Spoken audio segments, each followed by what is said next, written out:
नरं चैव नरोत्तमं देवीं सरस्वतीं व्यासं ततो जयमुदीरयेत्।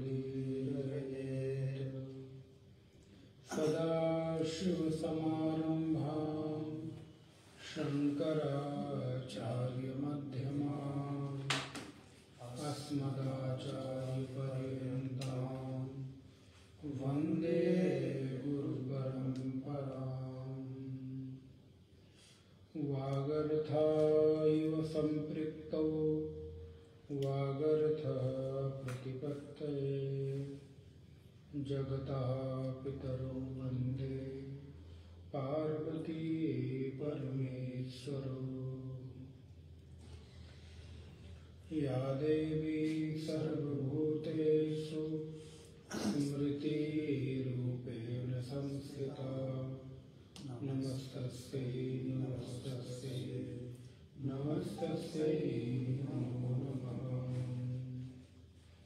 शान्ताकारं भुजगशयनं पद्मनाभं सुरेशं विश्वाधारं गगनसदृशं मेघवर्णं शुभांगं लक्ष्मीकान्तं कमलनयनं योगिभिर्ध्यानगम्यं वन्दे विष्णुं भवभयहरं सर्वलोकैकनाथम्। नारायण पाठ करेंगे। ओम श्री परमात्मने नमः। ओम श्री परमात्मने नमः। वैकुंठः पुरुषः प्राणः वैकुंठः पुरुषः प्राणः प्राणदः प्रणवः पृथुः प्राणदः प्रणवः पृथुः हिरण्यगर्भः भूगर्भो हिरण्यगर्भः शत्रुघ्नो हिरण्यगर्भः शत्रुघ्नो हिरण्यगर्भः शत्रुघ्नः व्याप्तो वायुरधोक्षजः व्याप्तो वायुर्भोक्षदः ऋतुः सुदर्शनः कालः ऋतुः सुदर्शनः कालः परमेष्टि परिग्रहः परमेष्टि परिग्रहः उग्रः संवत्सरो दक्षो उग्रः संवत्सरो दक्षो विश्रामो विश्वदक्षिणः विश्रामो विश्वदक्षिणः विस्तारः स्थावरस्थाणुः विस्तारः स्थावरस्थाणुः प्रमाणं बीजमव्ययम् प्रमाणं बीजमव्ययम् अर्थो नर्थो महाकोशो अर्थोऽनर्थो महाकोशो महाभोगो महाधनः महाभोगो महाधनः अनिर्विण्णस्तविष्टो भूः निर्विण्णस्तविष्टो अनिर्विण्णस्तविष्टो भूः निर्विण्णस्तविष्टो धर्मयूपो महामखः नक्षत्रनेमि नक्षत्रिः नक्षत्रनेमि नक्षत्रे क्षमा क्षामा समीहनः क्षमा क्षामा समीहनः यज्ञायुज्यो महेजस्य यज्ञो महेजस्य क्रतुः सत्रं सतां गतिः क्रतुः सत्रं सतां गतिः सर्वदर्शी विमुक्तात्मा सर्वदर्शी विमुक्तात्मा सर्वज्ञो ज्ञानमुत्तमम् सर्वज्ञो ज्ञानमुत्तमम् सर्वज्ञो ज्ञानमुत्तमम् सर्वज्ञो ज्ञानमुत्तमम्। नारायण। कल हम लोगों ने देखा भगवान का 404 नाम, जहाँ पर भगवान को धर्म विदुत्तमः, श्रुति और स्मृति आदि समस्त जिनकी आज्ञा स्वरूप हों और जो सभी को जानते हैं, ऐसे परमात्मा धर्म विदुत्तमः। भगवान का एक नाम है वैकुंठः, जो भगवान का निवास स्थान भी है। वैकुंठ भगवान के निवास का स्थान है, जहाँ भगवान नित्य विराजते हैं। तो वैकुंठः अर्थात विविधाः कुंठाः गते प्रतिहतिः विकुंठाः विकुंठायाः कर्तेति वैकुंठः जगदार्भे विश्लिष्टानि भूतानि परस्परं संश्लेषयन् तेषां गतिं प्रतिबध्नाति इति। जहाँ भगवान का एक नाम वैकुंठ बताया गया, जो विविध रूप की जो कुंठाएं हैं अर्थात गतियों के अवरोध को विकुंठा कहते हैं, जहाँ पर विभिन्न प्रकार की हमारी जो मानसिक रूप से विचार हैं, भावनाएं हैं, जहाँ पर जाकर अवरोध हो जाए, जहाँ पर जाकर रुक जाए, ऐसे को विकुंठा कहते हैं।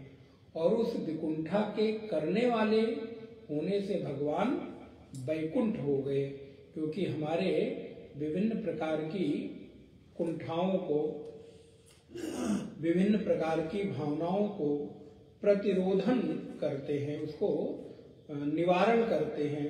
इसलिए ऐसे परमात्मा के सामर्थ्य जो हमारी मानसिक रूप से विकृतियों को समाप्त कर देते हैं, अवरोधों को समाप्त कर देते हैं, इसलिए भगवान का एक नाम वैकुंठ है। अथवा जगदार्वे विश्लिष्टानि भूतानि परस्परम संश्लेषयन् तेषां गतिं प्रतिबध्नाति, क्योंकि जगत के आरंभ में बिखरे हुए जो भूत हैं उनको मिलाकर और उनकी गति को अवरोध कर देते हैं, इसलिए भी उनको वैकुंठ कहते हैं। महाभारत में आता है, मया संश्लेषिता भूमि अभिव्योमा च वायुनः वायुष तेजसा सार्धम वैकुंठत्वं ततो मम। कहते मैंने पृथ्वी को जल के साथ, आकाश को वायु के साथ, वायु को तेज के साथ मिलाया, इसलिए मुझमें वैकुंठता है।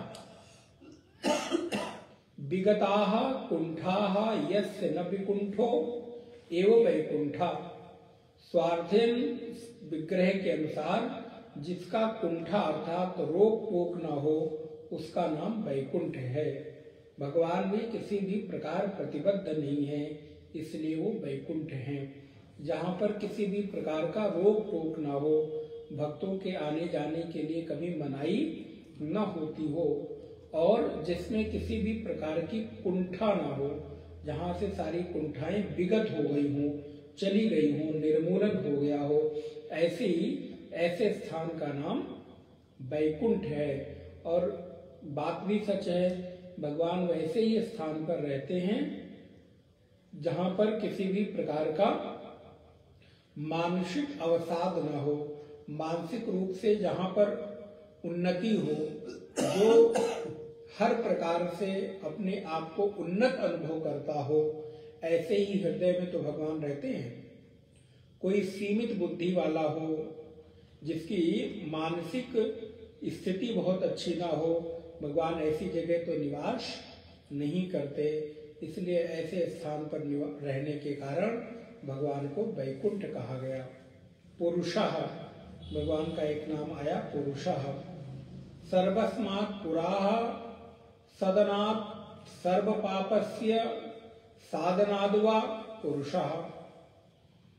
सा यत्पूर्वो अस्मात् सर्वास्मात् सर्वान् पाप्मनः औषध तस्मात् पुरुषः इति श्रुतेः पुरी शयनाद्वा पुरुषः।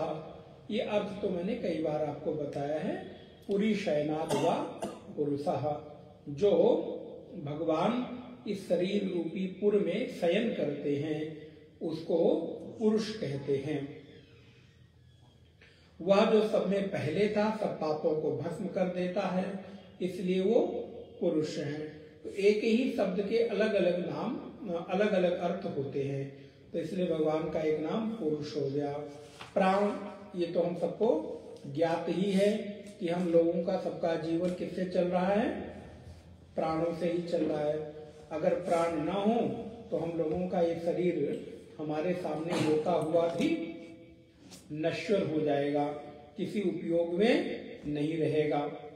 इसलिए जो प्राण है, कहते हैं प्राणीति क्षेत्रज्ञ रूपेण प्राणात्मनाः चेष्टयन् व प्राणः चेष्टाम करोति स्वसन स्वरूपी इति विष्णु पुराणे। प्राण वायु रूप होकर चेष्टा करते हैं, जो हमारे और आपके बीच जीवन में चेष्टा हो रही है, गति हो रही है। इसलिए मुख्यतः हमारे भीतर 5 प्रकार के प्राण कहे गए हैं। उन 5 प्राणों के 5 उप प्राण भी होते हैं। इस प्रकार हमारे शरीर में 10 प्राण हैं जो हमारे शरीर की प्रत्येक क्रियाओं को कराते हैं। श्वास लेना, छोड़ना, भोजन करना, भोजन को पचाना, हमारी पूरी शरीर में रक्त कणिकाओं को वहन करना, एक रक्त को दूसरे रक्त में ले जाकर मिला देना, इस प्रकार। और जिस समय हम मल त्याग करते हैं तो अपान इत्यादि वायु जो हमारी होती है, तो मल त्याग के समय, मूत्र त्याग के समय भी प्राण का अगर वेग न हो तो हम वो क्रिया भी नहीं कर सके। फिर उप प्राण है, हम जमाई लेते हैं, तो जमाई लेने के लिए भी प्राण की जरूरत होती है। निद्रा आती है, उसके लिए भी प्राण की जरूरत होती है। और जब हम आलस्य में आ जाते हैं, प्रमाद में आ जाते हैं, तो भी हमको प्राण की जरूरत होती है। जीवन के अंतिम समय में जब हमारी मृत्यु होती है तो इस शरीर से प्राण को अर्थात जीवात्मा को खींचकर दूसरे शरीर में ले जाकर स्थापित करने का कार्य भी प्राण ही करता है। उत्क्रामंते स्थानी,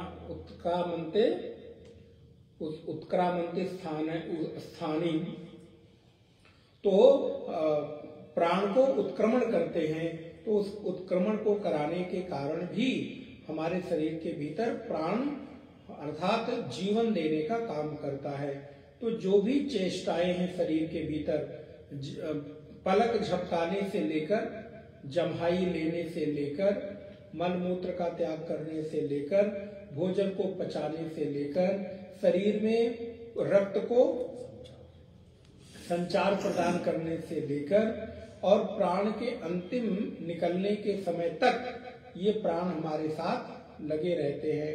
तो इन 5 प्राणों में कहा गया ओम प्राणाय स्वाहा, ओम व्यानाय स्वाहा, ओम उदानाय स्वाहा, ओम अपानाय स्वाहा, ओम समानाय स्वाहा। इस प्रकार 5 प्राण होते हैं, जो 5 प्राण। इसलिए कभी आपको हमने निवेदन किया होगा, जब हम भोजन करने के लिए जाते हैं तो अगर हमको भोजन को भी उपासना बनाना हो तो सबसे पहले 5 भोजन के ग्रास को लेकर और इन मंत्रों को कर बोलते हुए प्राणाय व्यानाय उदानाय अपानाय समानाय स्वाहा 5 ग्रास पहले भोजन कर लेना चाहिए।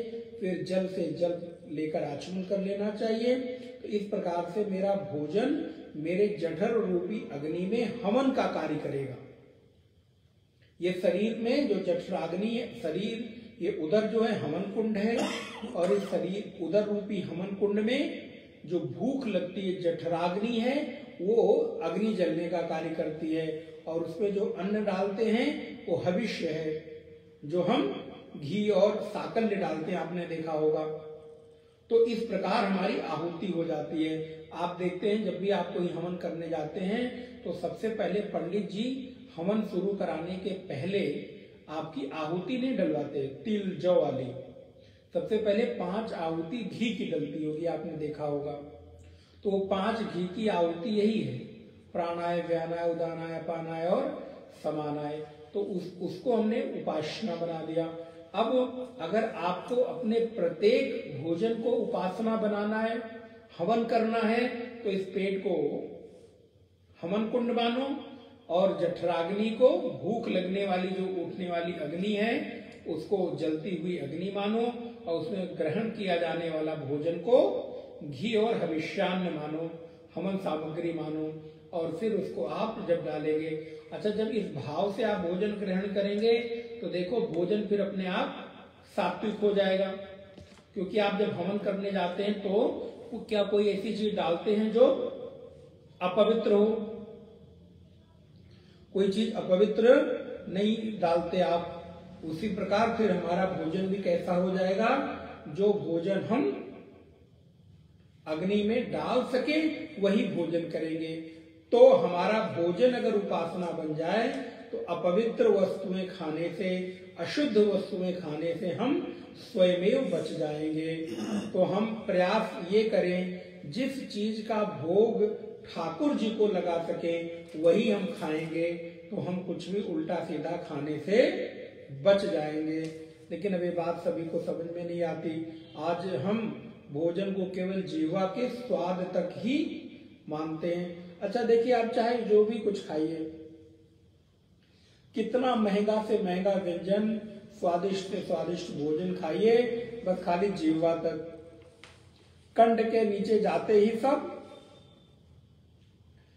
चाहे रबड़ी खाओ, मेवा खाओ, मिष्ठान खाओ, काजू बर्फी खाओ, चाहे अब जो नहीं खाते लोग उसका नाम क्यों लिया जाए, अभक्ष्य कोई चीज खाओ, मांसाहार खाओ, सबका स्वाद केवल थोड़ी देर के लिए है।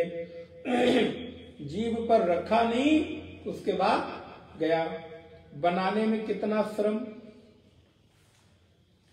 घंटों घंटों खड़े होकर रसोई में बनाओ और 2 मिनट में तो महाराज बनाने वाले बना बना के हार जाएं, थक जाएं और खाने वाले को स्वाद ही ना आए। बताओ। तो इसलिए अगर हम भोजन को उपासना मान लें तो ये बन जाए बात। यहाँ पर कहते हैं पंच प्राण खंडयति प्राणीनाम प्राणान प्रलयादिश्यति प्राणदः। और प्रलय आदि के समय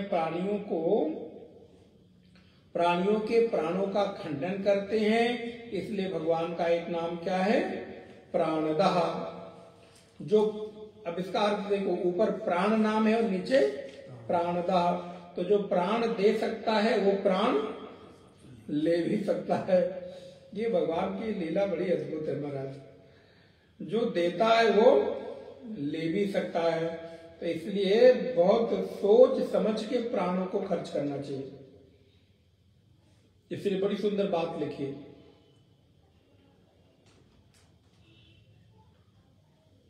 नारायण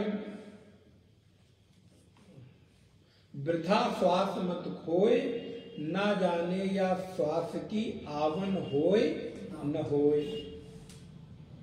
कहते हैं कि ये जो प्राण है, ये श्वास मिली है, ये गिनती की मिली है।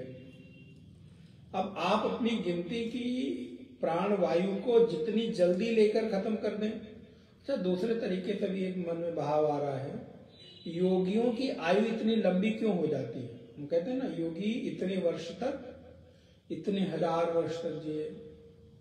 तो आप देखेंगे उनके प्राण में लेने की, श्वास लेने की जो का अंतराल है बहुत लंबा होता है, दीर्घ होता है। हम लोग कई बार बहुत जल्दी जल्दी लेते रहते हैं, कोई काम करना हो तो पता चला 1 मिनट में 100 बार 150 बार हमारी श्वास आई चली गई। और ये अगर लिमिटेड मिली हो, गिनती की मिली हो, तो दूसरे तरीके से चलो। घर में आपके 2 बच्चे हों और आपने लाकर दोनों बच्चों को एक एक बड़ा चॉकलेट का पैकेट दिया, और चॉकलेट में छोटे छोटे बने रहते ना, क्या बोलते हैं उनको, क्यूब्स। हाँ, क्यूब्स। हाँ, अब क्यूब्स बने, मान लो 20 क्यूब्स बने हैं 20 उसमें भी बने हैं और 20 उसमें बने हैं। एक तोड़ तोड़ के खट खट खट खट, और दूसरा एक तोड़ा मुंह में डाला स्वाद ले लेके। अब बताओ 20 तो दोनों को दिया आपने बराबर, एक ने अपना जल्दी जल्दी खा के खत्म कर दिया, रोएगा मम्मी आपने इनको ज्यादा दिया था, भैया के पास है हमको दो। फिर वो क्या करता है, छीना झपटी करता है, झगड़ा लड़ाई करते, देखा ही होगा आपने। तो आप क्या समझाते हैं, भाई मैंने देना दिया दोनों को बराबर था, तुमने अपना जल्दी जल्दी खा के खत्म कर दिया, अब तुम्हारे पास नहीं बचा। ऐसे ही प्राण हम सबको बराबर मिले।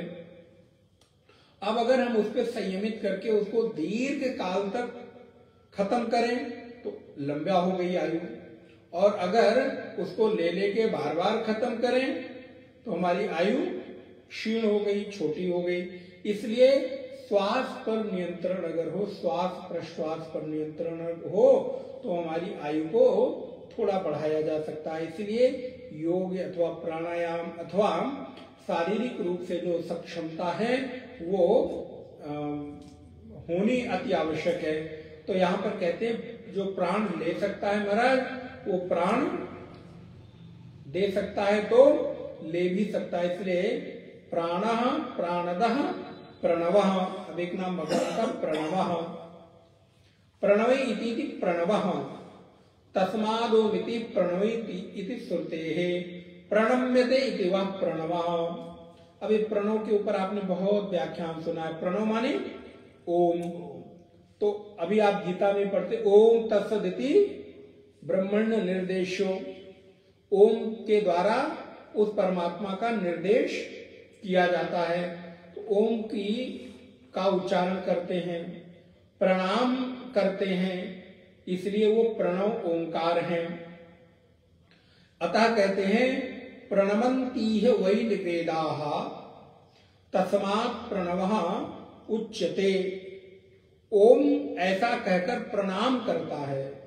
इसलिए देखिए महात्मा लोग सबसे पहले जब एक दूसरे से मिलते हैं तो उनका अभिवादन का मंत्र क्या होता है, हरिहि ओम अथवा ओम नमो नारायणाय। महापुरुष मिलते हैं तो आपस में ओम ओम हरि ओम या ओम हरि करते हैं। तो उनका प्रणाम का अभिवादन का जो मंत्र है वो ओम ही है। इसलिए भी परमात्मा का एक नाम क्या है, ओम है, प्रणव है। और परमात्मा भी कहते हैं तो उस वेद से उन्हें वेद प्रणाम करते हैं, इसलिए वो प्रणव कहलाते हैं। इति सनत कुमार वचनात्। फिर भगवान का एक नाम है पृथु, प्रपंच रूपेण विस्तृत्वात् पृथु। पृथु अर्थात जो प्रपंच रूप से विस्तृत है, विस्तृत होने के कारण उनको पृथु कहते हैं। और वैसे भी कहते हैं इस पृथ्वी को पूर्ण रूप से ठीक तरीके से सब व्यवस्थित करने का कार्य भी महाराज पृथु को ही जाता है। और भगवान से वरदान भी मांगा, क्या मांगा कि मेरे 10,000 कानों के बराबर सुनने की सामर्थ्य मिल जाए। भर ही निरंतर हो ही न पूरे। मैं भरता रहूं लेकिन ये कभी कान आपके कथा सत्संग से भरे नहीं। राम कथा जे सुनत अघाही, रस विशेष जाना तिन्ह नाही। जिन्होंने कह दिया बस अब सुन के मेरा कान भर गया, बोले फिर अभी उनको रस मिला नहीं। इसलिए जब रस मिल जाता है तो फिर हमको वो चीज बार बार करने में मजा आता है। अच्छा देखिए, आपको कोई चीज पसंद हो, सिनेमा पसंद हो या कोई व्यक्ति पसंद हो या कोई खाने की चीज पसंद हो, तो उसको आपको बार बार खाने को मिले, बार बार देखने को मिले, बार बार छूने को मिले, बार बार करने को मिले, तो आपका मन भरता है क्या? या थोड़ी देर के लिए भरा, तो अगले 2 घंटे के बाद फिर मन करता है कि अच्छा चलो फिर एक बार कर लेता हूँ, फिर एक बार कर लेता हूँ। विषय वासनाएं देखो कितनी भोगते रहते हैं, लेकिन फिर अगले ही क्षण, अगले ही पल, अगले ही घंटे अथवा अगले दिन फिर मन हो जाता है। एक बार कर लिया, दोबारा, फिर तिबारा, फिर चौथी बार। इसलिए विषयों के भीतर वो तृष्णा बढ़ाने का कार्य करती रहती हैं।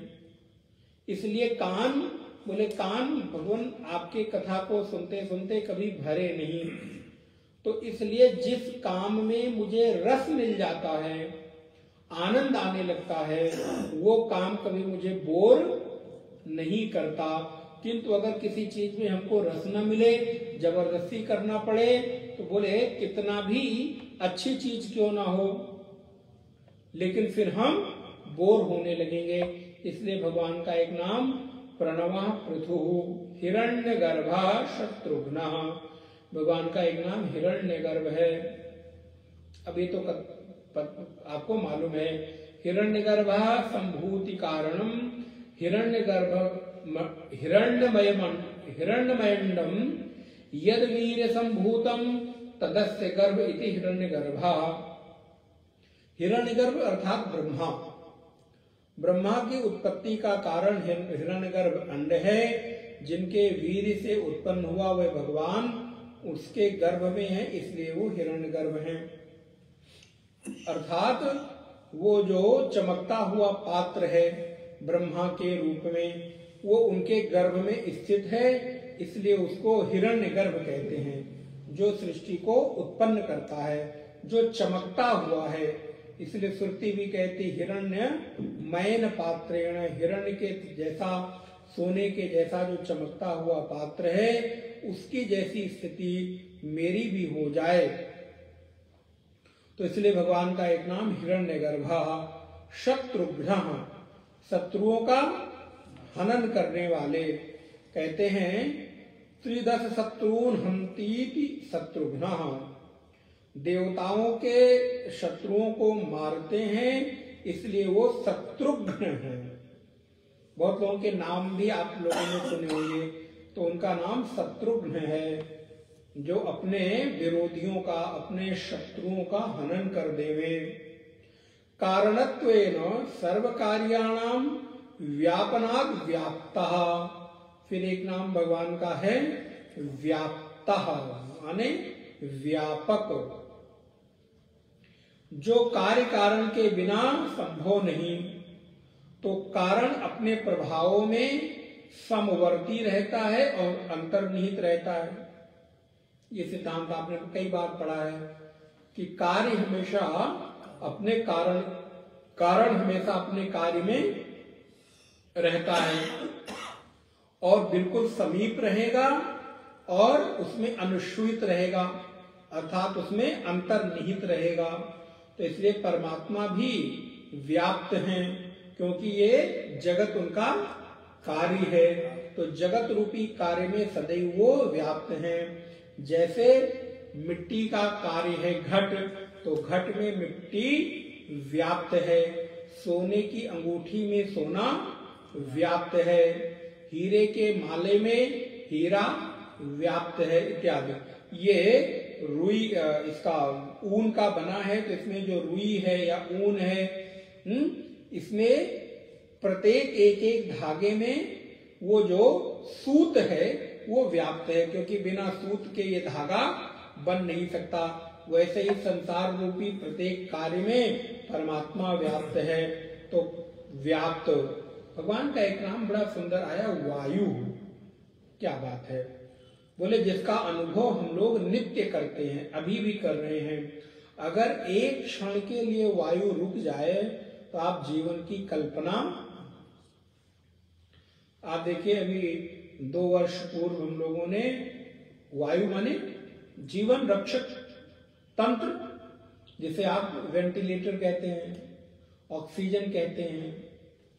वेंटिलेटर क्या है, वहां पर कृत्रिम प्रकार से एक वायु, एक प्राण रक्षा का जो सुरक्षा कवच है आपके भीतर डाल दिया, आपको उसके भीतर डाल दिया जाता है, जो आपको सपोर्ट देता है, आपके लंग्स इत्यादि जो काम नहीं कर रहे होते हैं उनको बाहर से एक सपोर्ट दे दिया जाता है। अच्छा, ज्यादा दिन तक उस पर रखे जाएं तो फिर उसकी आदत पड़ जाती है, इसलिए वो भी नहीं करते डॉक्टर लोग, या नहीं करना चाहिए। लेकिन जब ऐसा लगता है कि नहीं अब ये जरूरी ही हो गया है तो उसकी भी हमें आवश्यकता। किंतु अभी देखिए कितने सारे लोगों ने थोड़े से प्राण रक्षक उन वायुओं से, ऑक्सीजन के न मिलने के कारण अपने जीवन को गंवा दिया। और यहाँ भगवान बोले महाराज वायु बनके सभी को प्रतिक्षण, कितने बोतल वायु अभी तक दे दी होगी भगवान ने। यहाँ लीटर में मिलता है, किसमें मिलता है, किलो में मिलता है मालूम नहीं। जो ऑक्सीजन है सीसी में, लीटर में, जिसमें भी मिलता हो, लाखों हजारों रुपए पे बिका, कितने महंगे महंगे बिके। आप सोचो भगवान नित्य दे रहे हैं, बिना किसी सीसी में बंद किए अनलिमिटेड ऑक्सीजन दे रहे हैं।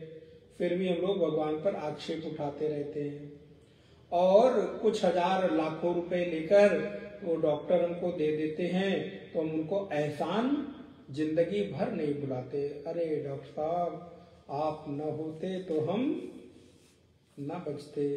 आप सोचो यही भाव, अहोभाव क्या भगवान के प्रति है। प्रभु आपने ये ऑक्सीजन न बनाया होता, आपने ये जल हमको। अच्छा, अगर भगवान भी बिल मांगने लग जाएं, दिन भर का प्रकाश हम लोग यूज करते हैं, भगवान कभी बिल नहीं मांगते। रात भर बिजली जलाते हैं, थोड़ा एसी वेसी चलाते हैं, देखिए कितने हजारों लाखों का बिल आ जाता है, कितने परेशान होते रहते हैं हम लोग। लेकिन भगवान कभी बिल नहीं मांगते। बिल के नाम पर अगर संत जन, गुरुजन, हमारे कुछ धार्मिक अनुष्ठान कार्य करने वाले लोग कहते भाई बिल मत दो, लेकिन बिल की जगह कम से कम भगवान ने तुम्हें ये सब कुछ दिया है तो ये सबके लिए थोड़ी सी कृतज्ञता रूप में कुछ धार्मिक सेवा कर दो। भवन बनाने में, मंदिर बनाने में, धर्मशाला बनाने में। तो हमको लगता रहता है साधुओं का और तो कुछ काम नहीं, जब देखो तब मांगते रहते हैं, जब देखो तब इनकी किसके लिए। बोले भाई वो अपना घर थोड़ो ना बना रहे हैं, बना किसके लिए रहे हैं। बोले आप ही लोगों के लिए बना रहे आप। अच्छा तो ये किसी ने ना बनाया होता तो आप यहाँ बैठ पाते क्या। इसको भी तो किसी ने बनाया। आप बनाएंगे तो फिर कोई, आप भी बैठेंगे, आप नहीं होंगे तो कोई और आके यहाँ बैठेगा, लेकिन इसका उपयोग तो सतत चलता रहेगा। इसलिए मठ और मंदिर हमेशा चलते रहते हैं, उनके कार्य कभी बाधित नहीं होते। भगवान किसी न किसी को अपनी सेवा में रख ही लेते हैं। उस मठ मंदिर की व्यवस्था में कोई न कोई अपनी सेवा देता ही देता है। इसलिए अगर जब हमको अवसर मिले तो जरूर से मुझे ऐसे किसी स्थायी कार्य में सेवा सहयोग करना चाहिए। तो भगवान का एक नाम वायु है जो सर्वत्र व्याप्त है, सभी को पोषित कर रहे हैं। और वायु का नाम है जीवन दायिनी शक्ति। जो ये जीवन दायिनी शक्ति है वो भगवान हमको बिल्कुल फ्री दे रहे हैं, कोई चार्ज नहीं करते। जितना लेना है उतना लो, जितना भीतर भरना हो बोले भर लो। एक नाम भगवान का नाम है अधोक्षज। क्या बहुत सुंदर नाम है। किसी भी समय मेरी जीवन शक्ति का प्रवाह अधोगामी नहीं होता, इसलिए वो अधोक्षज है। अर्थात आपका जीवन नीचे की ओर नहीं जाता। जीवन दायिनी जो शक्ति है वो हमेशा ऊपर की ओर प्रवाह रहता है। तो कहते हैं जो ज्ञानेंद्रियों के द्वारा बोध किए जाने के लिए सदैव उपलब्ध नहीं है, या जो वायुमंडल और धरती दोनों के नीचे पूरे ब्रह्मांड के अधिष्ठान के रूप में स्थित हैं, ऐसे परमात्मा को अधोक्षज कहते हैं। भगवत्पाद लिखते हैं अधो न क्षीयते जातु यस्मात् तस्मात् अधोक्षजः। कभी नीचे अर्थात अपने स्वरूप से क्षीण नहीं होते, इसलिए वो अधोक्षज हैं। वो कभी भी नीचे की ओर नहीं गिरते, हमेशा ऊपर की ओर उठते हैं। अथवा आकाश अक्ष है और पृथ्वी अधा है। अध और अक्ष दो शब्द बने हैं इसमें, अध और अक्षः। तो देव माने आकाश माने अक्ष और पृथ्वी माने अधः। तो जो भगवान उनके मध्य में विराट रूप से प्रकट होते हैं, इसलिए वो अधोक्षज हैं। भगवान कहाँ प्रकट होते हैं? आकाश और पृथ्वी के मध्य में ही प्रकट होते हैं, इसलिए भगवान अधोक्षज हैं। अथवा अक्षगण इंद्रियों के अधोमुख अर्थात अंतर्मुख होने पर प्रकट होते हैं, इसलिए अधोक्षज। ये अर्थ तो बड़ा सुंदर है, बहुत प्यारा है।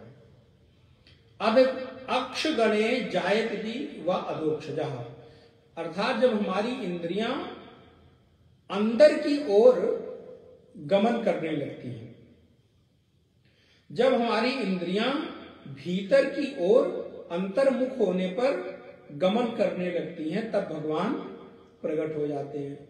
श्रुति बार बार यही कहती है, जो बाहर भीतर की ओर इंद्रियां भागती हैं, जब वो बाहर की ओर ना होकर भीतर की ओर भागने लगती हैं, तब धीरे धीरे आपकी एकाग्रता बढ़ने लगती है। अच्छा, अभी हमारा मन कहाँ भागता है? बाहर के भीतर। अब वो कथा आपको याद होगी, एक महात्मा बैठ के कथा सुना रहे थे। आंधी तेज आई, तूफान तेज आने लगा, तो पांडाल से धीरे धीरे उठ के सब लोग भागने लगे, जाने लगे। खूब देर तूफान आया तो महाराज सारे श्रोता लोग उठ के चले गए। महात्मा जी अपना आंख बंद किए बोलते रहे। अब उस पांडाल में दो लोग बचे, एक माइक वाला बचा और एक पांडाल वाला बचा। तो माइक और पांडाल वाला जब बचा और थोड़ी देर के बाद शांत हो गई वायु, आंधी तूफान बारिश सब शांत हो गई, तो जब महात्मा जी ने आंख खोली तो देखा भाई दो लोग सामने बैठे। उनको बड़ा आश्चर्य हुआ, भाई तुम लोग कैसे बच गए, क्या है? बोले महाराज, हम आपकी कथा सुनने के लिए नहीं बैठे, हम इंतजार कर रहे हैं कि आई ये वायु पानी बदल बारिश बंद हो, तुम अपना पांडाल और माइक खोलकर ले जाएं। तो बोले लेकिन महाराज एक बड़ी जिज्ञासा हो रही। बोले क्या? बोले इतने बड़े बड़े जो आयोजक थे, यजमान भक्त थे,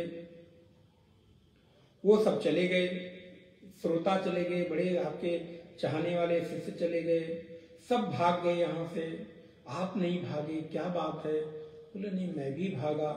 बोले आप कहाँ भागे? आप तो स्टेज पे वैसे के वैसे बैठे हैं। बोले बस अंतर इतना है, वो बाहर भागे और मैं भीतर भागा। भागे दोनों, उनको प्राण रक्षा के लिए बाहर को भागना पड़ा और मुझे मालूम था तो मैं बैठे बैठे मैं भी भागने की कोशिश की। मैं भी यही ना, यहां नहीं रहा, मैं भी भीतर भागा। तो भाग तो मैं भी रहा हूं, तो मेरी इंद्रियां अभी कहां भाग रही हैं? बोले विषयों की ओर भाग रही, बाहर की ओर भाग रही। और थोड़ी देर के बाद जब इंद्रियां भीतर की ओर भागना शुरू करती हैं, हमारा मन भीतर की ओर उतरने लगता है, तो परमात्मा धीरे से हृदय में प्रकट होते हैं। कहाँ खोज रहे हो लाला मुझे? मैं तो यहीं तुम्हारे भीतर बैठा था, मैं कहीं कभी तो गया ही नहीं, बस तुम ही मुझसे मुख मोड़कर भागते रहे। जब तुमने अपने मन को मोड़कर भीतर की ओर कर लिया तो मैं जहां था वहीं तुमको दिख गया। इसलिए मैं प्रेम ते प्रगट हो ही जिमि आगी। मैं कहीं बाहर नहीं जाता, मैं कहीं भीतर नहीं भागता, मैं कहीं बाहर की ओर नहीं गमन करता। मैं तो एक रस हूं, वहीं का वहीं स्थित हूं। भागते तो तुम लोग हो नारायण, बाहर की ओर इंद्रियां गमन कर रही हैं, लेकिन जब भीतर की ओर उन्मुख होने लगती हैं तो परमात्मा अपने आप जो स्थिर एक रस परमात्मा है।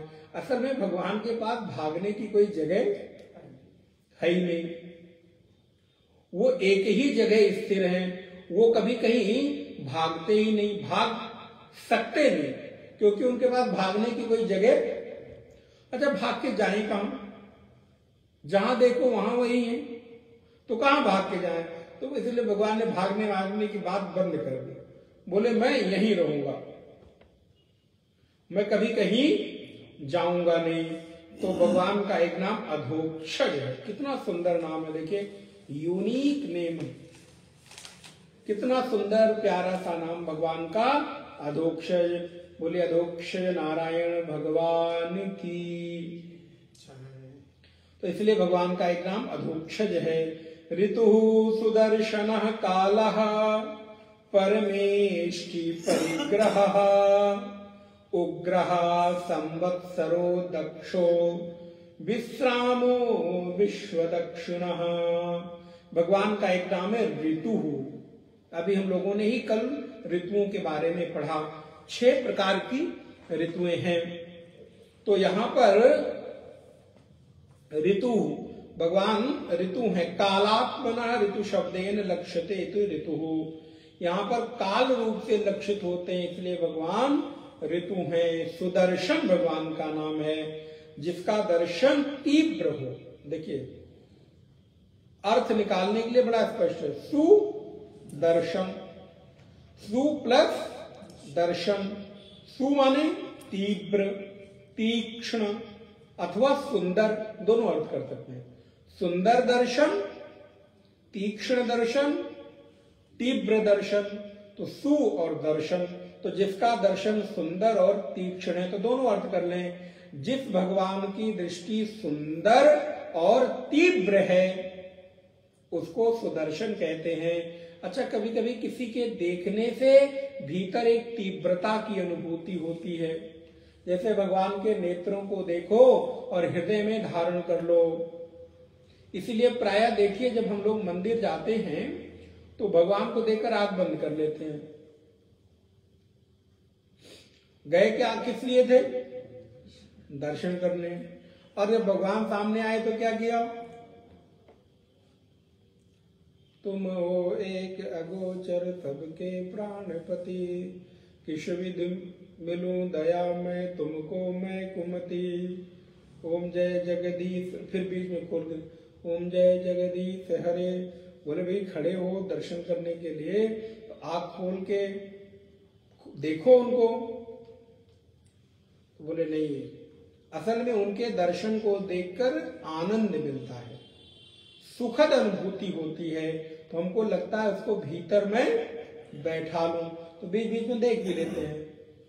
तो इस वजह से भगवान का दर्शन कितना, भगवान भाष्यकार कितना सुंदर लिखते हैं, शोभनम निर्वाण फलम दर्शनम। क्या बात है, ज्ञानम अस्येति।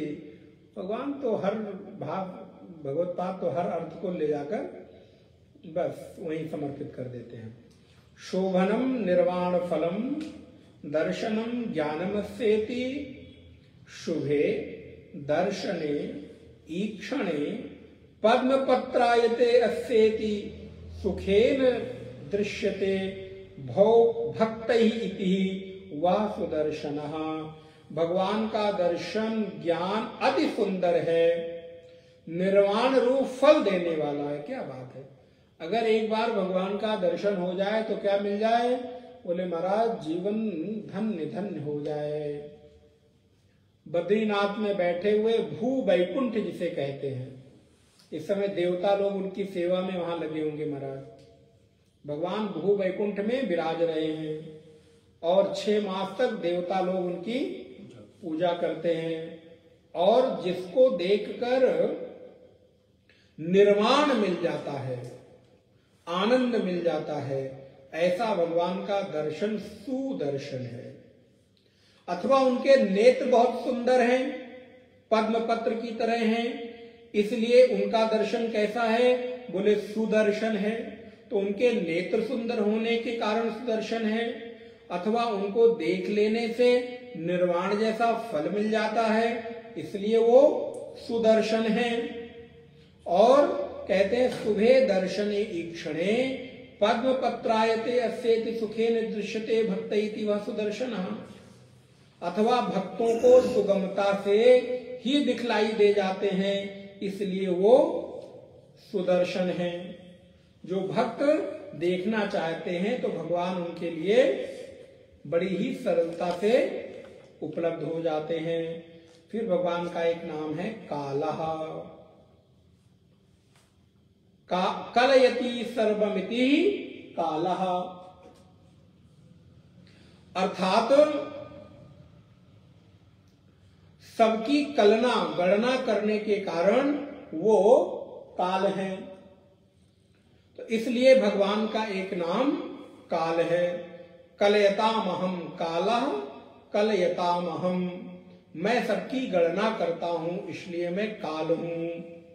अथवा सब लोग मेरी गणना में रहते हैं इसलिए मैं काल हूं। इसलिए भगवान का एक नाम काल है। फिर एक नाम भगवान का आया परमेष्टिः, ऋतुः सुदर्शनः कालः परमेष्टिः परिग्रहः। परमेष्टि का अर्थ है परमे प्रकृष्टे स्वयं महिम्नि हृदयाकाशे स्थातुम शीलम अस्येति परमेष्टिः परमेष्टि विभ्राजते इति मंत्र वर्णात्। हृदयाकाश के भीतर परम अर्थात अपनी प्रकृष्ट महिमा में स्थित रहने के स्वभाव के कारण भगवान का नाम परमेष्टि है। हृदय में अपनी महिमा के साथ विराजते हैं। महाराज वो जहां जाते हैं उनका प्रोटोकॉल मेंटेन रहना चाहिए। वो ऐसी वैसी जगह कहीं जाते नहीं, और जहां जाते हैं वहां अपनी पूरी महिमा के साथ जाते हैं। तो इसलिए परमात्मा का एक नाम परमेष्टिः। फिर एक नाम आया भगवान का परिग्रहः। परिग्रहः शरणार्थिभिः परितो गृह्यते सर्वगतत्वात् परितो ज्ञायते इति वा। पत्र पुष्पादिकं भक्तैरर्पितं परिग्रहणातिथि वा परिग्रहः। बोले सर्वगत होने के कारण शरणार्थियों द्वारा सब ओर से ग्रहण किए जाते हैं, इसलिए वो परिग्रह हैं। या सब ओर से जाने जाते हैं इसलिए परिग्रह हैं।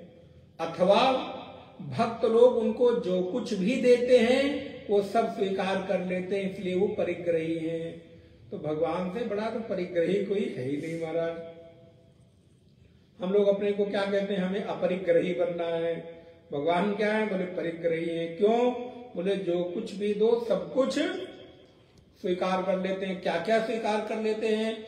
बोले पत्रम पुष्पम फलम तोयम यो में भक्त्या प्रेक्षति। इसलिए भगवान का एक नाम परिग्रही है। जो कुछ दो सब कुछ, गाली दो स्वीकार कर लेंगे, अच्छे वचन बोलो स्वीकार कर लेंगे, भजन करो स्वीकार करेंगे, सत्संग करो स्वीकार करेंगे, ठंडी में भी जल जाके चढ़ाओ तो भी स्वीकार कर लेंगे। यहाँ हाथ से एक बूंद पानी छू जाए तो लगता है कि बड़ा मुश्किल हो गया। अब यहाँ देखो मंदिरों में जाके, शिव मंदिरों में महाराज बाल्टी बाल्टी भगवान शिव जी को चढ़ाए जा रहे हैं लोग, तो भी स्वीकार, कभी मना नहीं करते। सोचो भगवान कितने सहिष्णु हैं, कितने सहनशील हैं। माला, बोले ठंडी ठंडी माला ले जाके चढ़ा दिया, भांग धतूरा चढ़ा दो, दूध दही घी जो चढ़ाना हो चढ़ा दो।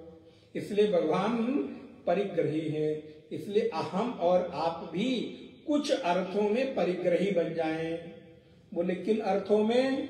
बोले संसार के लोग आपको कुछ भी कहें, बोले कहते रहो भैया, जैसे भगवान कहते हैं तुम चढ़ा रहो चढ़ाओ, मुझे जो स्वीकार करना होगा वो मैं स्वीकार करूंगा।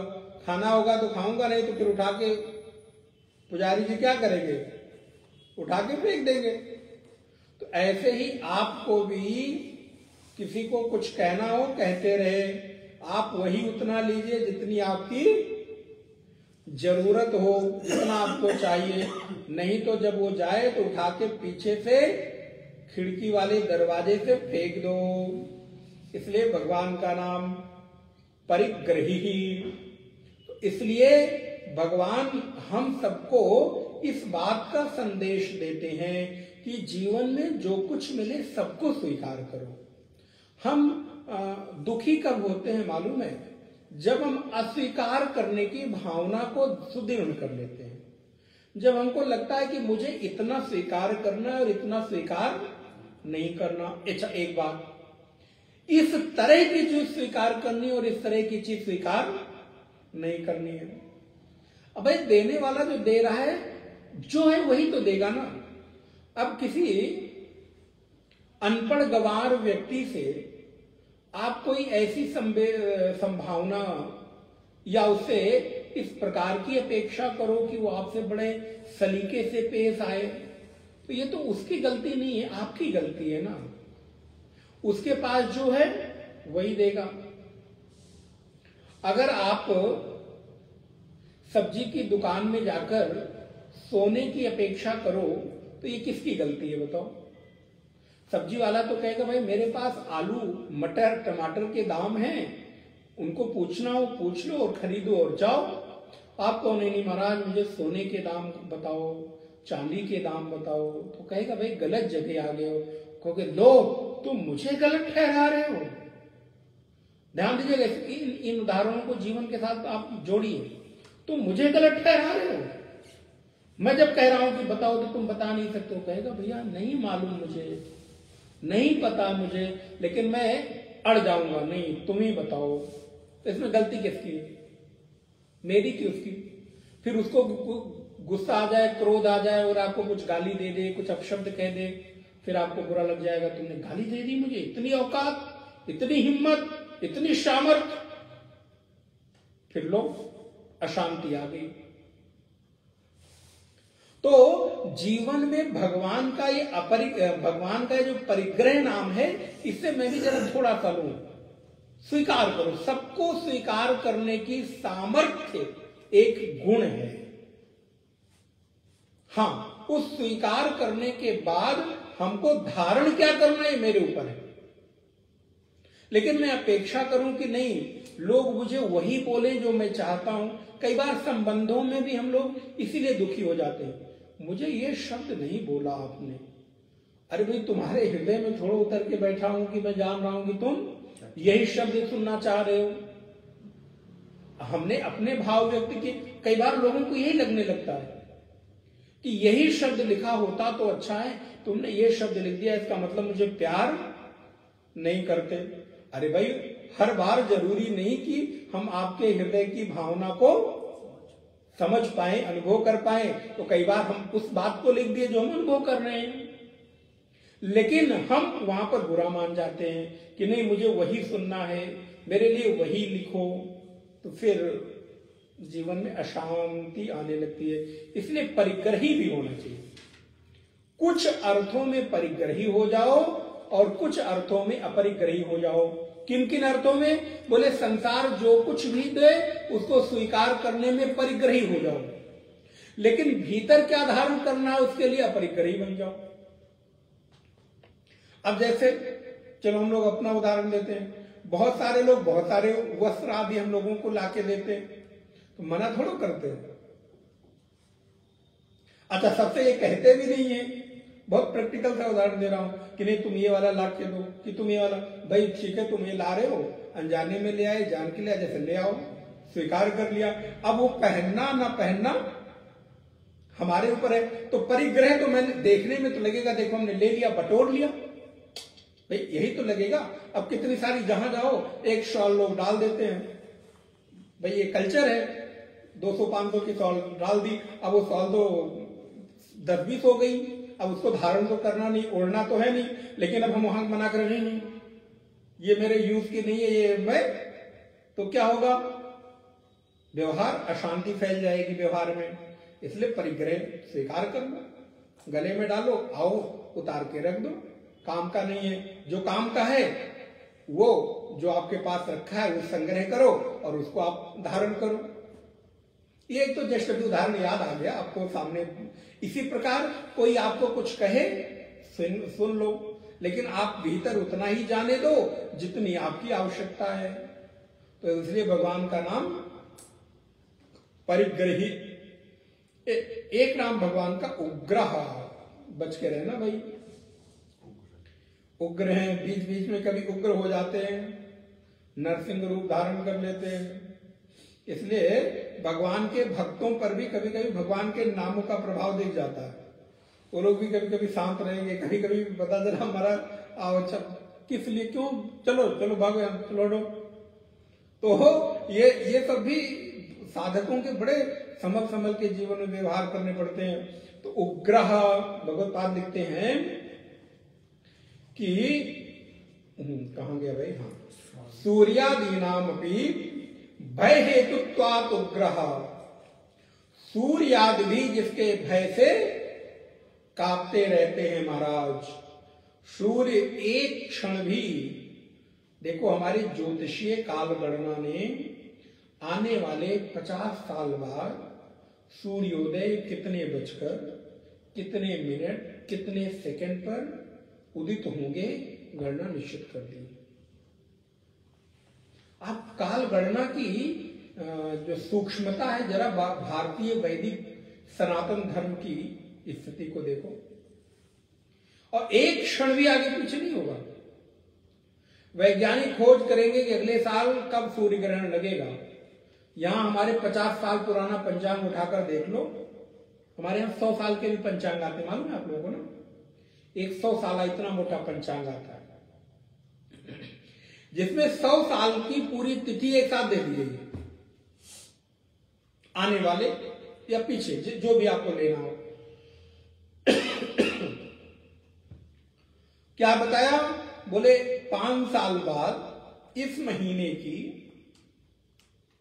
इस पक्ष की, इस तिथि को, इस दिन इतने बजकर इतने मिनट पर सूर्य ग्रहण लगेगा और इस देश में दिखाई देगा, और इस देश में दिखाई, भारत के भी पश्चिम देश में, पश्चिम दिशा में विशेष प्रभाव दिखाई देगा, और उत्तर में, पूर्व में दिखाई देगा, दक्षिण में नहीं। आप कल्पना करके देखो काल गणना की सूक्ष्मता। इसलिए बोले परमात्मा के भय से सूर्य एक क्षण भी विलंब से ना उगते हैं और ना अस्त होते हैं। इसलिए भगवान का एक नाम उग्रह संवत्सरः, एक नाम भगवान का संवत्सर माने वर्ष, जिसे आप साल कहते हैं उसको कहते हैं संवत्सर। तो भगवान संवत्सर है। संवसंति भूतानि अस्मिन् इति संवत्सरः, जो सब भूत इसमें बसते हैं इसलिए वो संवत्सर हैं। इसलिए जो वर्ष हैं, जो सभी प्राणी एकमात्र उनमें आवास खोजते हैं, इसलिए भगवान का एक नाम संवत्सर है।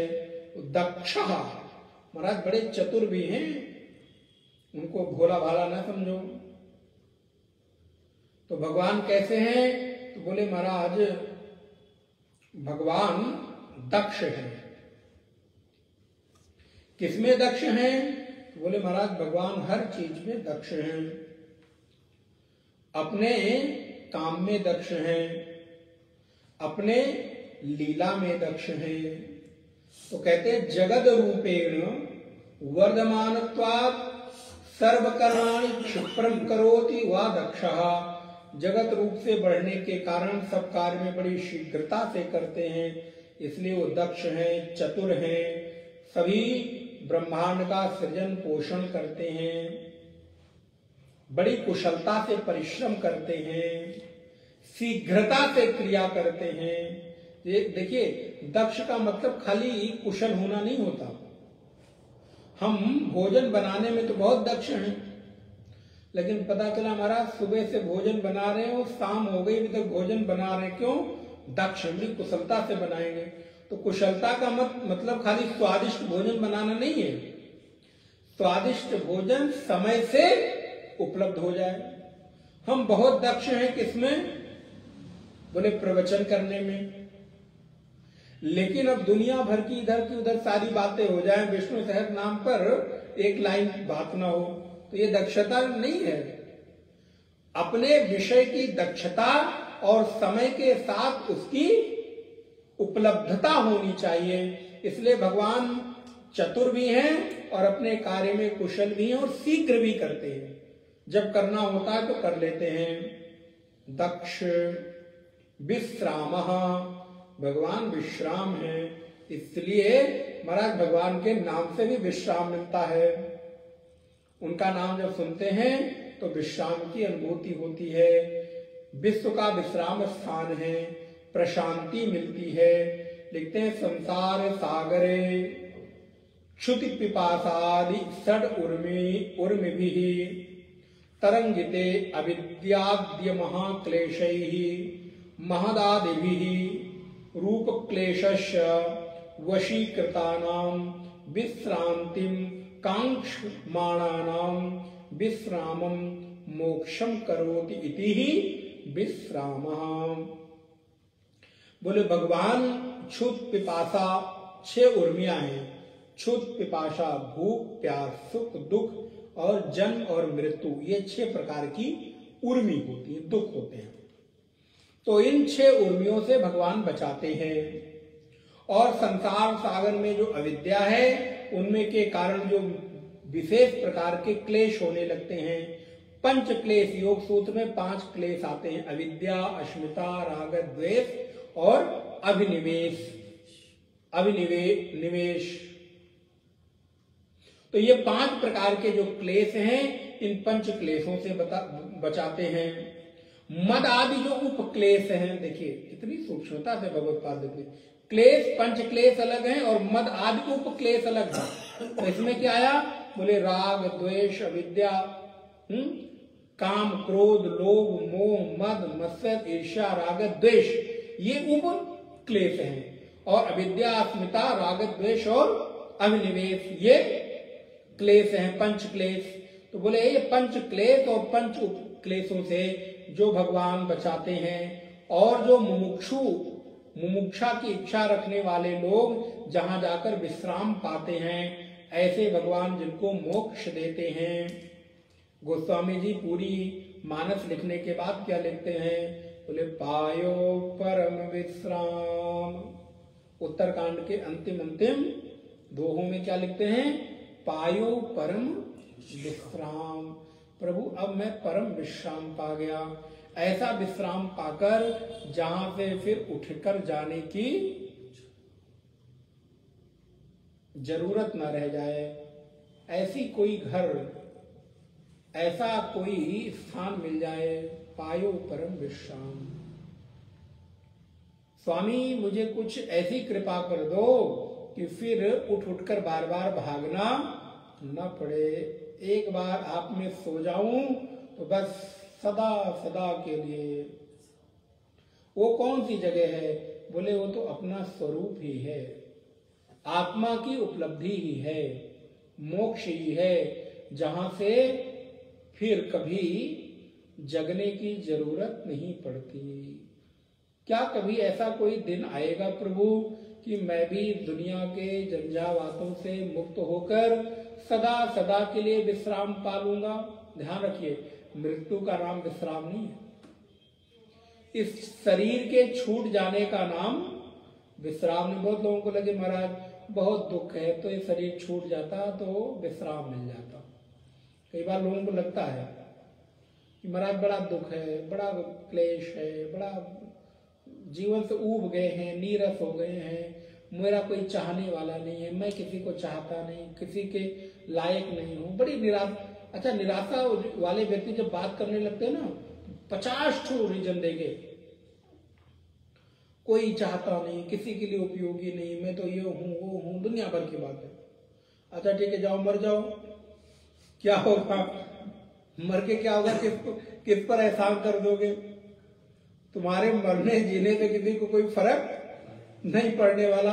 ये संसार अपनी गति से अबाध रूप से चलता रहेगा। तुम एक यहां से चले भी गए तो क्या हो जाएगा? किसका क्या बिगड़ जाने वाला है? अरे मरना तो वो है जा वह मरने ते का डरे,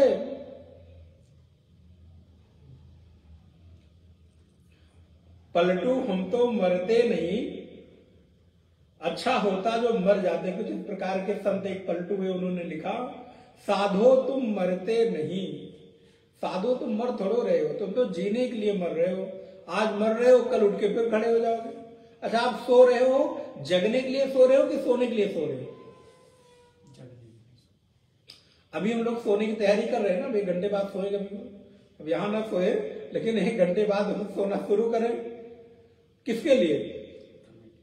उठने के लिए ना, जगने के लिए। तो ये सोना थोड़ा तो विश्राम है, थोड़ी देर के लिए रिलैक्सेशन है, थोड़ी देर के लिए। शरीर को थक गया, थोड़ा आराम दे दिया। अरे सोना तो वो सोना है कि जब सोने के बाद फिर कभी उठना पड़ेगी। मरना तो वो मरना है जिस मरने के बाद फिर दोबारा कभी जगना उठना पड़े नहीं। इसलिए साधो तुम मरते नहीं। अच्छा मर ही जाते तो कितना अच्छा होता। बोले इतनी जल्दी मर जाएंगे, ये तो संभव है ही नहीं।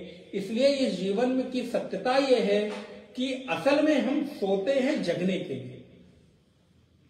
आज रात्रि को सोएंगे सुबह उठने के लिए। आज मरेंगे तो मरने के लिए नहीं मरेंगे, जगने के लिए मरेंगे, जीवन के लिए मरेंगे।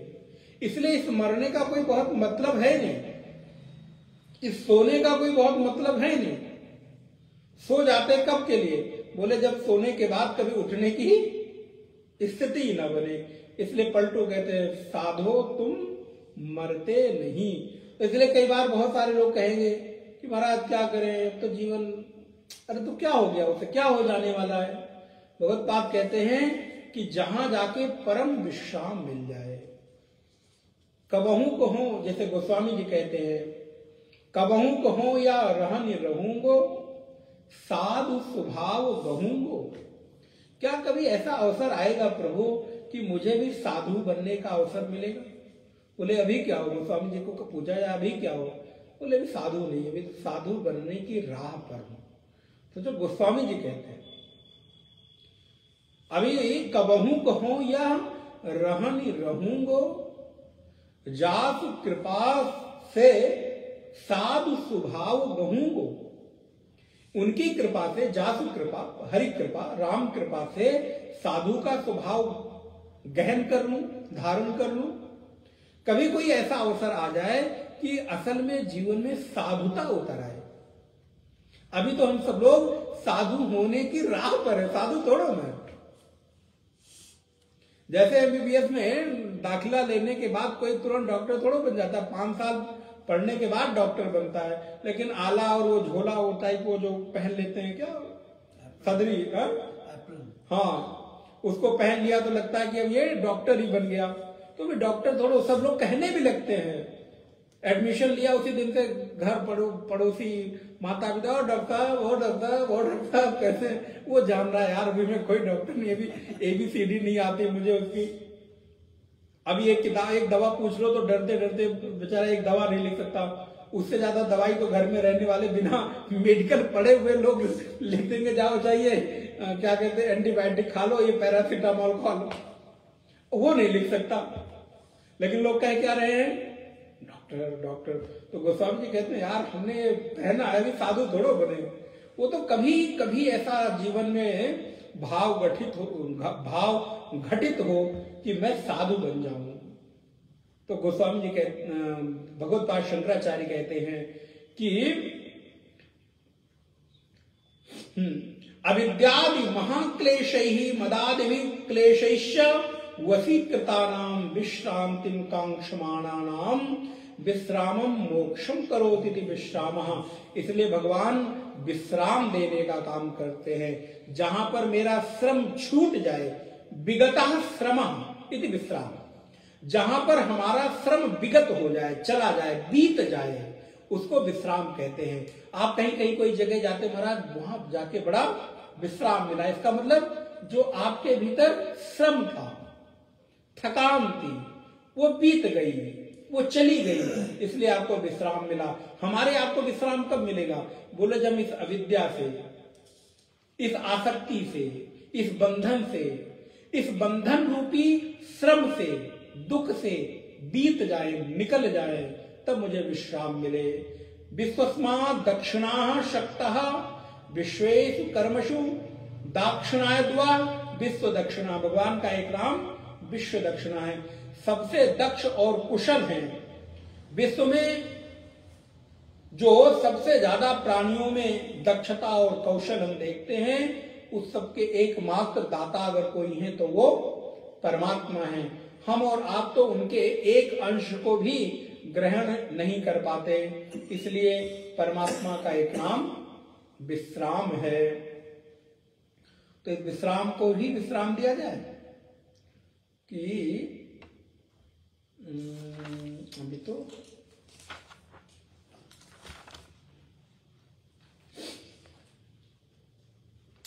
तो 450 किए जा सकते हैं, जल्दी से कर लेते हैं हम लोग। विश्राम विस्तार स्थावर स्थाणु प्रमाणम बीजमव्ययम अर्थो अनर्थो महाकोशो महाभोगो महाधन।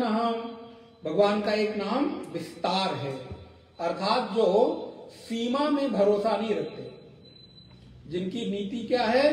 बोले हमेशा विस्तार को प्राप्त करने की नीति है। जो विस्तीर्ण है, जिनकी कोई सीमा नहीं है, ससीम नहीं असीम है। विस्तीर्यन्ते समस्तानि जगत अस्मिन् निति विस्तारः। समस्त लोगों के विस्तार को पाते हैं, इसलिए वो विस्तार है। भगवान का नाम है स्थावर स्थाणु, स्थिर और अचल है, इसलिए वो स्थावर स्थाणु है। स्थावर माने स्थिर है और स्थाणु माने अचल है। तो भगवान नारायण स्थित भी हैं, स्थिर भी हैं और अचल भी हैं। तो कहते हैं स्थितिशीलत्वात् स्थावरः स्थितिशीलानि पृथिव्यादीनि तिष्ठन्ति यस्मिन्निति स्थाणुः स्थावरश्चासौ स्थाणुश्च स्थावरस्थाणुः। जो स्थितिशीलता पदार्थों में स्थित है और जो उसमें स्थायित्व भाव है, वो भगवान ही देते हैं, इसलिए इस नाम से वो जाने जाते हैं। प्रमाणम संविदात्मनः प्रमाणम, संवित रूप होने से, अर्थात सभी तर्कों और तकनीकी आधारभूत सिद्धांतों से वो जाने जाते हैं, इसलिए वो प्रमाण है। कोई कितनी भी तार्किक बुद्धि लगाए लेकिन परमात्मा को असिद्ध नहीं कर सकता। बस शर्त इतनी है कि वो एक जगह कहीं जाकर स्थिर होने का स्वभाव रखे, तो उसको किसी भी तर्क से परमात्मा के होने को सिद्ध किया जा सकता है। लेकिन अगर कोई ये मान ले कि हर तर्क को मैं असिद्ध कर दूंगा, नहीं मानूंगा, फिर तो उसकी गति को परमात्मा ही जाने। लेकिन अगर कोई परमात्मा के होने को नहीं, बस केवल किसी एक तत्व को माने कि अंतिम एक कोई तत्व है, नाम जो देना चाहो दे दो, राम कृष्ण दुर्गा शिव हनुमान गॉड ईशा, जो कुछ देना चाहो देना दे दो, खुदा आपकी मर्जी, लेकिन एक तत्व को तो मानना पड़ेगा। और ये भी बिल्कुल अकाट्य सत्य है और जिम्मेदारी पूर्वक कह रहा हूं कि कोई भी विश्व का ऐसा व्यक्ति नहीं है जो अंतिम प्रमाण के रूप में किसी एक तत्व को न माने। चाहे वो ऊर्जा को मानेगा, चेतना को मानेगा, किसी शक्ति को मानेगा, किसी गॉड को मानेगा, किसी खुदा को मानेगा, अल्लाह को मानेगा, ईश्वर को मानेगा, किसको मानता है वो उसकी अपनी बुद्धि और श्रद्धा पर निर्भर करता है। लेकिन अंतिम एक किसी को तो मानना पड़ता ही है, क्योंकि मनुष्य अल्प बुद्धि वाला है, क्षुद्र बुद्धि वाला है। उसको अपने से श्रेष्ठ और महान बुद्धि कहीं ना कहीं स्वीकार करनी पड़ती है। मेरे से अधिक ऊर्जा वाला कोई है ये मानना पड़ता है, मेरे से अधिक ज्ञान शक्ति, क्रिया शक्ति और ज्ञान इच्छा शक्ति वाला कोई है, इसको मानना पड़ता है। हम सबके भीतर 3 प्रकार की शक्तियां हैं, इच्छा शक्ति है, फिर ज्ञान शक्ति है और फिर क्रिया शक्ति है। इन तीनों शक्तियों का कोई तो केंद्र होगा। हम एक बिजली मान रहे हैं तो बिजली का केंद्र तो कहीं ना कहीं बनेगा ना, उपकेंद्र कहीं तो कहीं बनेगा ना। हम इस बिजली को तो माने लेकिन कहीं उपकेंद्र को ना माने, अथवा ये बिजली सामने है इसको मना कर दें, ठीक है, लेकिन कहीं ना कहीं से ये प्रकाश जल रहा है तो इसका स्रोत कुछ ना कुछ तो है। इसलिए अगर हमको ऊर्जा मिल रही है तो मेरी ऊर्जा का स्रोत कोई ना कोई तो है। हमारे भीतर प्रेरणा मिल रही है, क्रिया शक्ति आ रही है, ज्ञान शक्ति आ रही है, इच्छा शक्ति आ रही है, तो इसका अंतिम स्रोत कोई ना कोई अवश्य इस ब्रह्मांड में है जिसको मानना पड़ेगा। तो वो प्रमाणम, इसलिए परमात्मा का एक नाम प्रमाण है। बीजम अव्ययम, वो निर्विकार बीज है। ऐसा बीज है अन्यथा भावित व्यतिरेकेण कारणम इति बीजम अव्ययम। वो ऐसा बीज है जो विशेषण रहित है, निर्विकार बीज, क्योंकि उसमें किसी भी प्रकार की अंकुरण नहीं होता, उसमें किसी भी प्रकार का विकार नहीं आता। वो ऐसा बीज नहीं है चने की बीज की तरह की, खेत में बोया, अंकुरण हुआ तो एक बीज से 1000 बीज पैदा हो गए। बोले वो ऐसा बीज है जो अव्यय है, उसमें किसी भी प्रकार का क्षय नहीं होता। अर्थः, बोले जिसकी सब लोग आराधना करते हैं, जो सबके द्वारा आवाहन किया जाता है, इसलिए उसका नाम अर्थ है। सुख रूपत्वात् सर्वै अर्थत इति अर्थः, जो सुख रूप होने के कारण सबके लिए, सबके द्वारा प्रार्थना किया जाता है, वो अर्थ है। और एक नाम अनर्थः, बोले न विद्यते प्रयोजनम आप्त कामत्वात् अस्येति अनर्थः। बड़ा सुंदर अर्थ है। बोले वो अर्थ भी है, अनर्थ भी है। अनर्थ क्यों है? बोले अर्थ तो इसलिए है क्योंकि संसार बनाना है, लेकिन उनको अपने लिए संसार नहीं बनाना है, उनको प्राणियों के लिए संसार बनाना है। इसलिए इस संसार की उनको कोई जरूरत नहीं है। आप्त काम है, पूर्ण काम है, अर्थात जिसकी कोई कामना नहीं है। इसलिए आप्त काम होने के कारण इस संसार में उनका कोई प्रयोजन नहीं है, इसलिए वो अनर्थ हैं। और फिर भगवान का एक नाम है अर्थो अनर्थो महाकोशो, महाकोश। महांताः कोशाः अन्नमयादयः आच्छादकाः अस्येति महाकोशः। अन्नमय आदि महान कोश को भगवान ढकने वाले हैं, इसलिए वो अन्नमय कोश हैं, महाकोश हैं। हमारे भीतर कितने प्रकार के कोश हैं? 5 कोश। ये जो शरीर दिखाई दे रहा है, अन्नमय कोश, मनोमय कोश, प्राणमय कोश, विज्ञानमय कोश और सबसे भीतर आनंदमय कोश। तो इस अन्नमय कोश के भीतर 4 कोश और हैं। ये जो हमारा शरीर है किससे बना है? ये अन्न से बना है। अगर इस शरीर को भी अन्न कह रहा हूं तो अन्न और जल दोनों सम्मिलित है। अन्न और जल देना ना शुरू करो, देखो पीछे कितना बड़ा हो जाएगा। वेट कम करना हो तो सबसे पहले महाराज अन्न की कटौती शुरू होती है, डाइटिंग शुरू कर दो। पता चला कुछ खाने को नहीं दिया, 1 महीने में 5 किलो 10 किलो वेट, तो क्या हुआ? बोले ये अन्नमय कोश धीरे धीरे सूखने लगता है।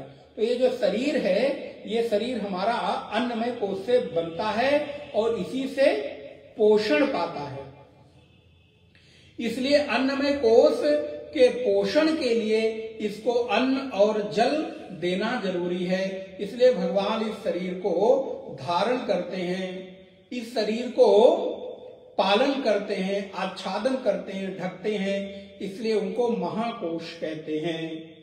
महान भोगा सुखरूपस्येति महाभोगः, भगवान का सुखरूप महान भोग है, इसलिए वो महाभोग हैं। भगवान का एक नाम महाधना है, और सच में जीवन का सबसे अंतिम अगर कोई धन है तो परमात्मा का नाम ही है। इसलिए ब्रज के महात्मा तो कहते हैं, हमारो धन राधा श्री राधा श्री राधा, हमारो धन राधा श्री राधा श्री राधा, परम धन राधा राधा राधा राधा राधा, परम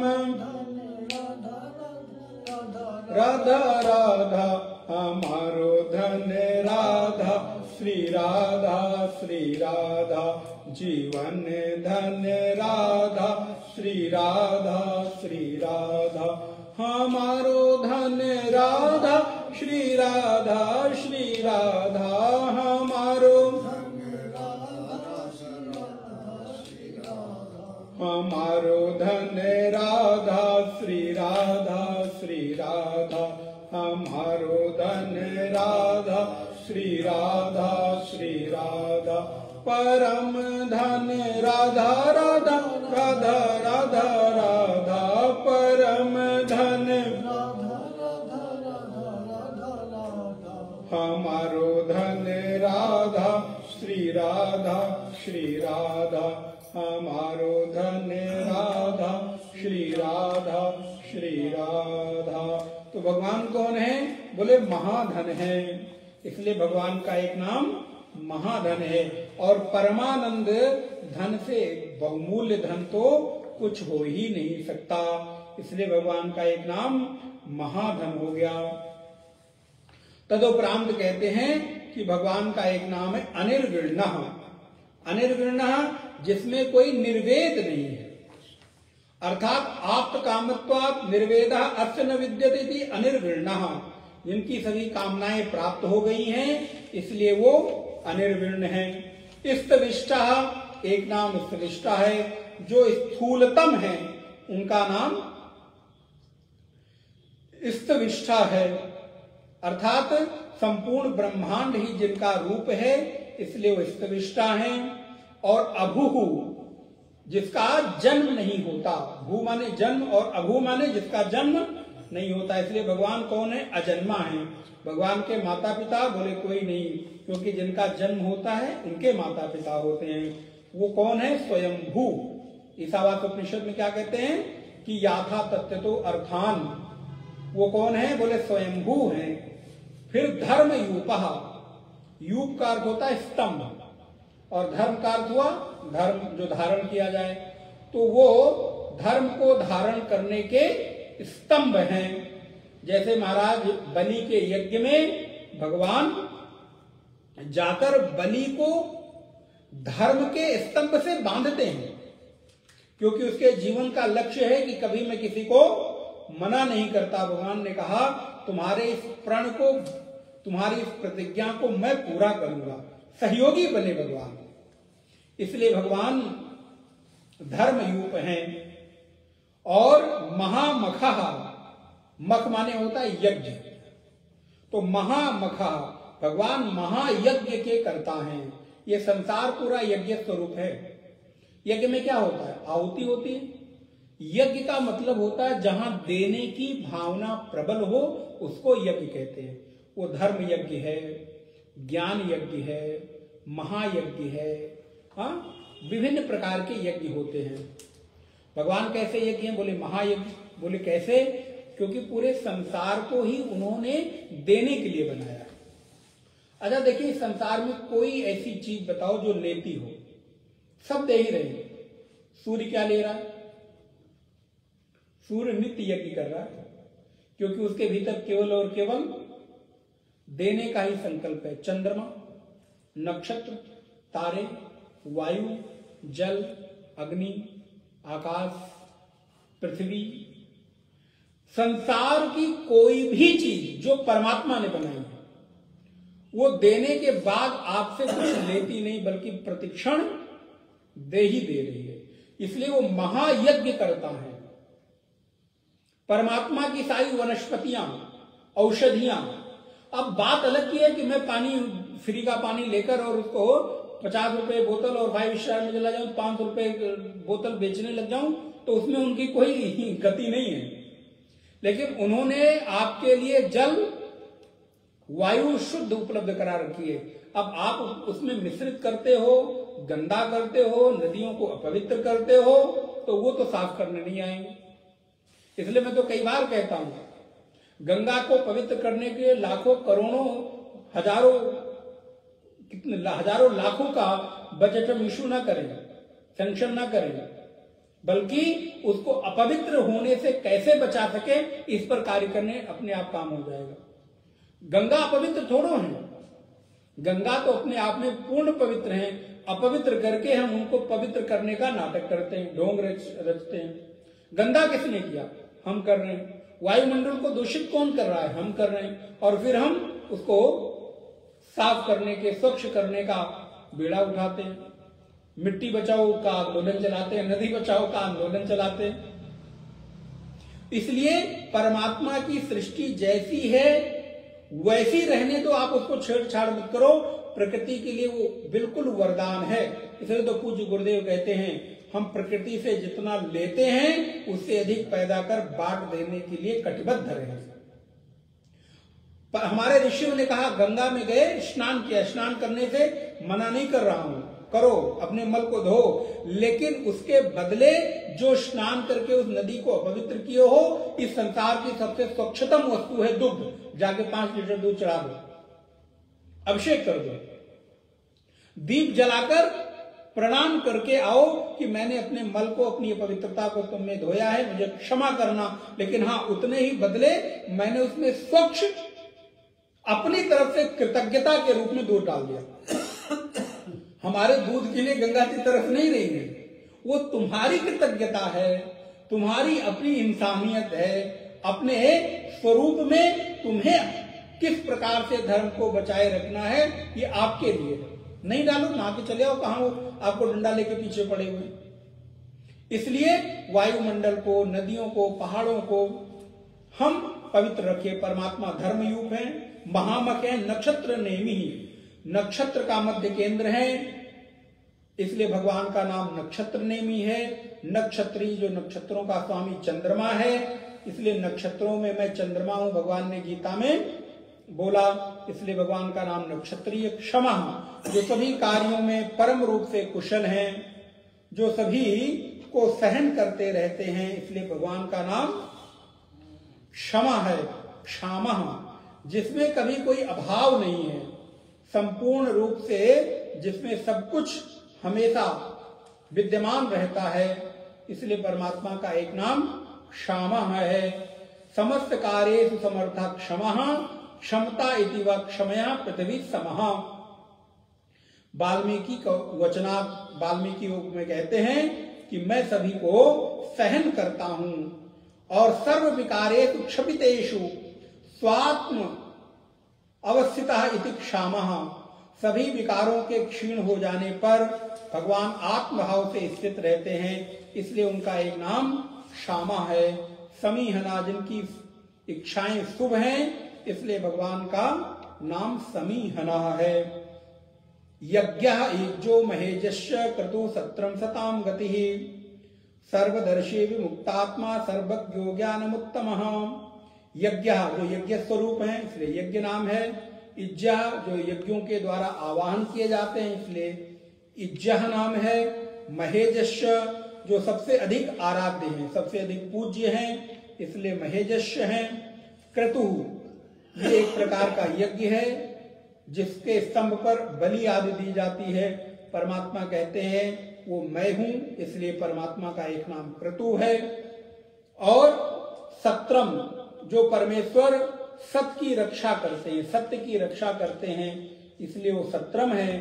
सताम गति ही, जो अच्छे व्यक्तियों का आश्रय है, साधुओं के आश्रय हैं, सत्यों के आश्रय हैं, इसलिए वो सताम गति हैं। विमुक्त आत्मा, जिनमें कभी किसी भी प्रकार का बंधन नहीं हो सकता, इसलिए वो विमुक्त आत्मा है। और सर्वज्ञ, जो ईश्वर चैतन्य स्वरूप है, इसलिए वो चैतन्य स्वरूप होने के कारण भगवान का एक नाम सर्वज्ञ है। और ज्ञानम उत्तमः, और सभी ज्ञानों में परम श्रेष्ठ होने के कारण बिल्कुल सभी ज्ञानों को स्पष्ट रूप से जानते हैं, इसलिए भगवान का एक नाम ज्ञानम उत्तमः। भगवत्पाद शंकराचार्य लिखते हैं ज्ञानम उत्तम इत्येत तस् विशेषणम एकम नामः ज्ञानम प्रकृष्टम जन्यम अनवच्छिन्नम सर्वस्य साधकमिति ज्ञानमुत्तमम ब्रह्म सत्यम ज्ञानम अनंतम ब्रह्म। ब्रह्म सत्य है, ज्ञान और अनंत स्वरूप है, इसलिए उनका नाम ज्ञानम उत्तमम, सभी ज्ञानों में उत्तम होने के कारण भगवान का एक नाम ज्ञान उत्तम है। इस प्रकार इस विष्णु सहस्त्र नाम के तृतीय भाग का आज यहाँ पर विश्राम होता है। हम लोगों ने भगवान के 454 545 नामों को देख लिया। अगले हमें लगता है 3 सत्रों में पूरा 1000 नाम पूरे हो जाएंगे, तभी लगभग 3 सत्र और होने चाहिए। ओम पूर्णमदः पूर्णमिदं पूर्णात् पूर्णमुदच्यते पूर्णस्य पूर्णमादाय पूर्णमेवावशिष्यते। ओम शांति शांति शांति। हरि ओम श्री गुरुभ्यो नमः। हरि ओम। नारायण। अगला कार्यक्रम 15 जनवरी को होगा, आप लोगों को सूचित कर देंगे।